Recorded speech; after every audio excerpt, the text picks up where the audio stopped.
Le cri de la terre.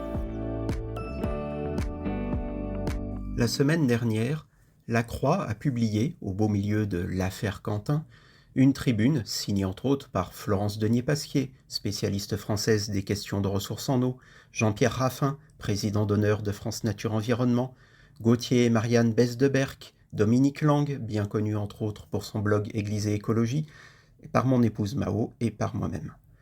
Près de 11 ans après Laudato Si, qui fait entrer la protection de la création dans la doctrine sociale de l'Église, c'est écrit clairement au point 15, elle appelle les évêques de France à réagir face aux dégradations, menaces et attaques souvent physiques qui se multiplient, surtout depuis un an, à l'encontre des défenseurs de la création.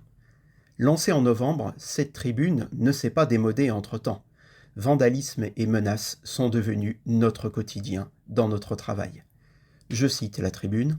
Nous, chrétiennes et chrétiens engagés dans les métiers de la biodiversité, du climat, de l'eau, des milieux naturels ou de la lutte contre les pollutions, dans le monde associatif ou paysan, prenons aujourd'hui la parole pour appeler l'Église catholique à une expression courageuse, prophétique et cohérente.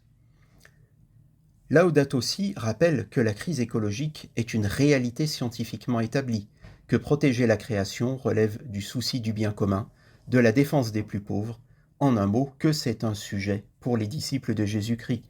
Dans ces conditions, exposent les auteurs de la tribune, les violences auxquelles sont confrontés les acteurs de cette protection ne peuvent être acceptées ni dans un état de droit, ni dans une perspective chrétienne. Alors, qu'attendre ? Je citerai encore Laudato Si, point 14.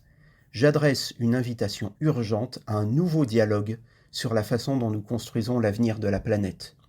Puisque ce dialogue semble rompu, et les écologistes sous la menace de coups de fusil au sens propre, nous appelons nos évêques à refuser le campisme, à agir en artisans de paix et à ouvrir des lieux de dialogue. Ce dialogue avec le monde agricole, par exemple, c'est la réalité vécue de mon travail d'écologiste de terrain et de celui de mes collègues. Dans les années qui ont suivi, et même qui avaient précédé Laudato Si, le temps semblait à la construction de ponts autour de l'écologie entre tous les acteurs de la société.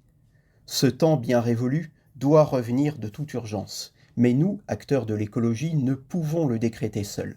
Voilà pourquoi nous appelons nos évêques à l'aide.